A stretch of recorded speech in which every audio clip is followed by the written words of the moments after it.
नमस्कार, आप देख रहे हैं भगीरथ प्रयास और मैं हूं लवकुश तिवारी। खबर उत्तर प्रदेश के सुल्तानपुर जनपद अंतर्गत बल्दीराय तहसील से है।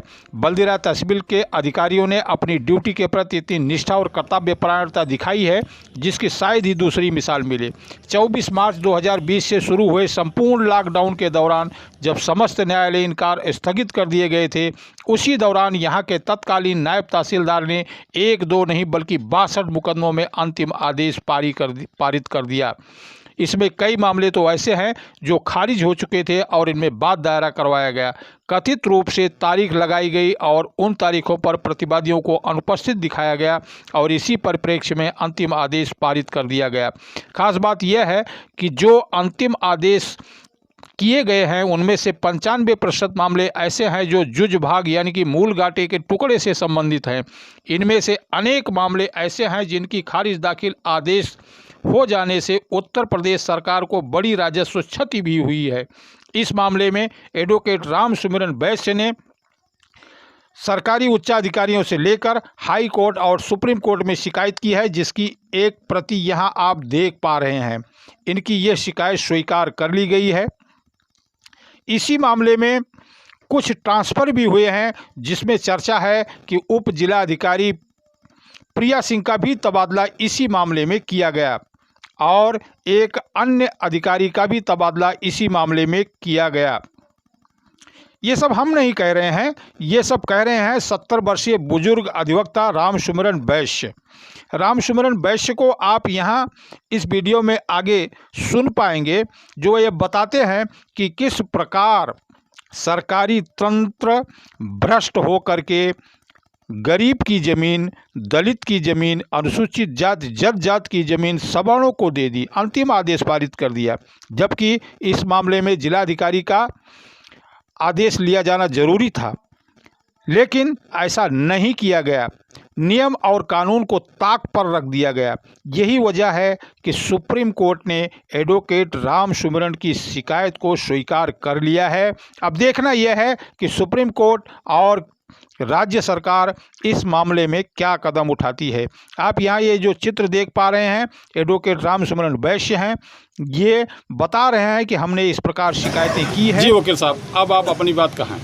जी सर, मैं एडवोकेट राम सुमिरन वैश्य, तहसील बल्दीराय, जनपद सुल्तानपुर, उत्तर प्रदेश ये बताना चाहता हूँ कि तहसील बल्दीराय में उस समय जब देश के सभी न्यायालय लॉकडाउन के दौरान बंद चल रहे थे, उस समय बल्दीराय तहसील में लॉकडाउन का उल्लंघन करते हुए तहसील बल्दीराय में कार्यरत रजिस्ट्रार कानून श्री रमाशंकर मिश्रा के सहयोग साजिश साठगांठ से लॉकडाउन के दौरान दिनांक 30/4/20 को सेवानिवृत्त हुए नायब तहसीलदार श्री अमरनाथ पाल ने अपने पद व शक्ति का दुरुपयोग करके दिनांक 24/3/20 से 30/4/20 तक अंतिम आदेश पारित किया, जिसमें अवैध हस्तांतरण के द्वारा राजस्व की भारी हानि हुई एवं अनुसूचित जाति की भूमि सवर्ण को बिना जिलाधिकारी की अनुमति के हस्तांतरण किया।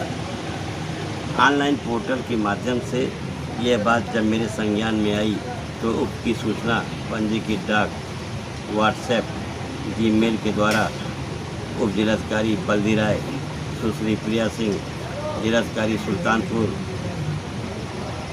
अपर मुख्य सचिव राजस्व, अध्यक्ष राजस्व परिषद उत्तर प्रदेश लखनऊ एवं मुख्य न्यायाधीश महोदय इलाहाबाद हाई कोर्ट, मुख्य न्यायाधीश भारत को प्रेषित की। बल्दीराय तहसील में इस तरह के फर्जी अन्य मामले इसके पहले भी आते रहे हैं, जिसकी पूरी जांच हो तो तमाम फर्जी बातें सामने आएंगी। वकील साहब एक बात बताइए, जी ये जो आप कह रहे हैं जी इसके कोई साक्ष्य और प्रमाण भी हैं आपके पास? जी सर, जी बताइए। सबसे पहले हमने एसडीएम बल्दीराय को उनके व्हाट्सएप पे भेजा, उसके बाद में उनको हम पंजीकृत डाक द्वारा भेजे। ये मेरे हाथ में है रही। अच्छा, जी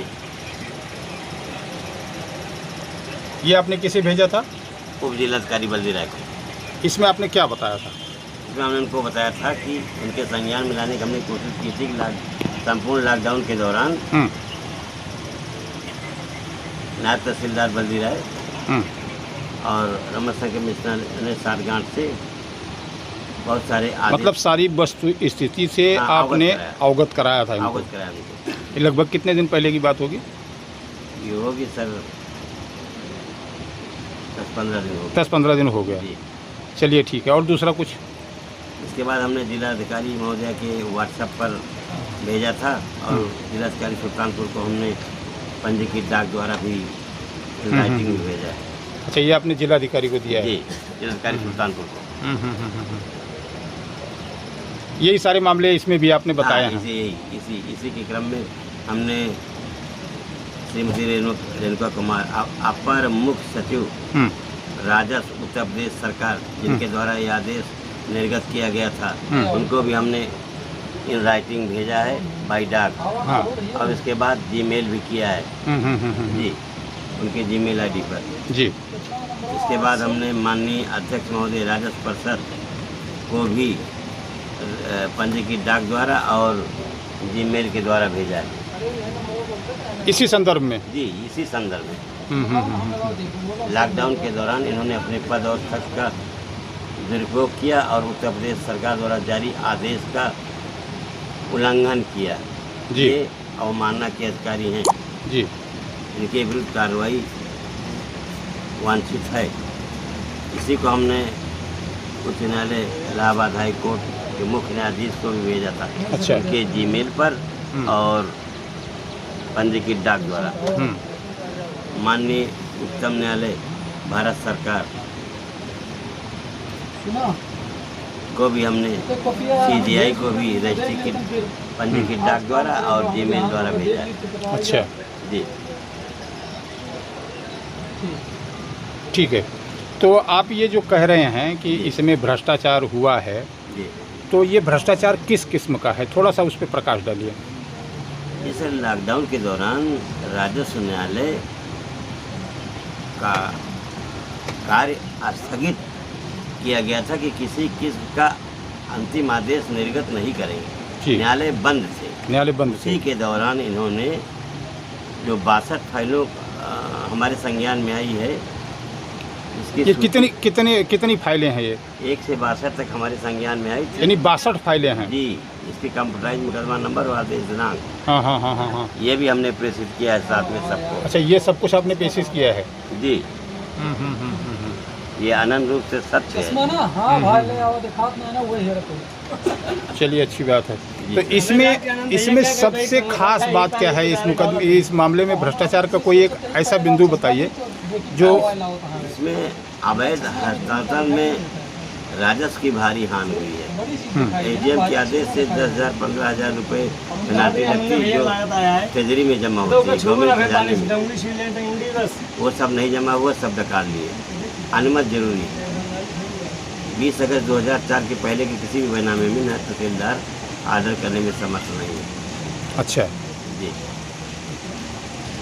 अच्छा, एक मामले में अभी आप बता रहे थे कि अनुसूचित जात वाला कोई मामला है, वो क्या था? जी सर, अनुसूचित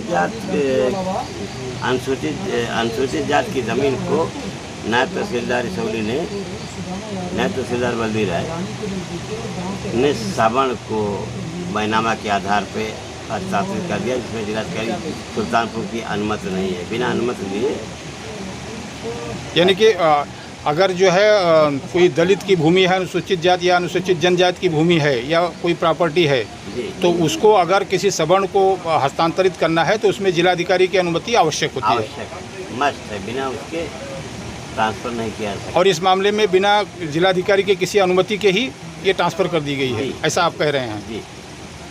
चलिए, बहुत बहुत धन्यवाद। अब आप क्या अपेक्षा करते हैं शासन, प्रशासन और उच्चाधिकारियों से? शासन प्रशासन से तो हम ये अपेक्षा करते हैं कि इन्होंने सरकार के आदेश का खुला उल्लंघन किया है। जी। इनकी हिम्मत की दाद देनी पड़ेगी कि इनके खिलाफ सख्त से सख्त कार्रवाई की जाए, जिससे ज़िंदगी में इनको एक नसीहत मिले। याद रखें कि हाँ, आदेश का उल्लंघन करने का परिणाम क्या होता है। तो अब तो ये जो है, जो नायब तहसीलदार की बात कह रहे हैं, वो तो रिटायर हो चुके हैं, रिटायर हो गए हैं, तो उनके ऊपर क्या कार्रवाई हो सकती है? उनके खिलाफ उनको जो सरकार द्वारा दे मत है, उसको अवरोध कर दिया जाए, उनकी पेंशन वगैरह डिस्टर्ब कर दी जाए, रोक दी जाए, जवाब तलब किया जाए। इन्होंने हिम्मत कैसे की सरकार के आदेश का उल्लंघन करने की? जिससे दूसरे अधिकारी भी जी, लॉ एंड ऑर्डर अगर नहीं बना रहेगा तो सरकार शासन नहीं कर पाएगी। अंकुश जरूरी है, अगर अंकुश ही नहीं रहेगा, ऐसे सब मगर छट रहेंगे, जो जिसकी मर्जी है करेगा। ये तो कत्ल करने के समान हो गया। मुख्यमंत्री जी तो कहते हैं राम राज्य है उत्तर प्रदेश में। अब रामराज के हम आपको डॉक्यूमेंट्री एविडेंस दे रहे हैं, सबूत दे रहे हैं माननीय मुख्यमंत्री, तो हम क्या कमेंट करें। चलिए, बहुत बहुत धन्यवाद। अगर उनकी नज़र पड़ जाए कि उनके जिसको हम सरकार के रूप में देखते हैं, जैसे कलेक्टर हैं, एसडीएम हैं, आईएएस पीसीएस, अगर यही सब काम सुधार के करने लगे तब तो हमारा देश रामराज हो ही जाए। बहुत बहुत अब धन्यवाद। इस पर मुख्यमंत्री का अंकुश है भी कि नहीं, इससे तो लगता है कि बेलगाम है। अंकुश नाम कोई चीज़ नज़र नहीं आ रही। बहुत बहुत धन्यवाद। यहाँ आप सुन रहे थे एडवोकेट राम सुमिरन वैश्य को। एडवोकेट राम सुमिरन वैश्य ने बल्दीराय तहसील में चल रहे भ्रष्टाचार पर प्रकाश डाला है। उन्होंने शिकायत की है और उनकी शिकायत का सुप्रीम कोर्ट ने दखल भी लिया है। उत्तर प्रदेश सरकार ने भी दखल लिया है। इस मामले में कार्रवाई भी शुरू हुई है। अब देखना यह है कि इस मामले में कार्रवाई के नाम पर उत्तर प्रदेश शासन क्या कदम उठाती है। भगीरथ प्रयास न्यूज नेटवर्क के लिए बल्दीराय ब्यूरो रिपोर्ट।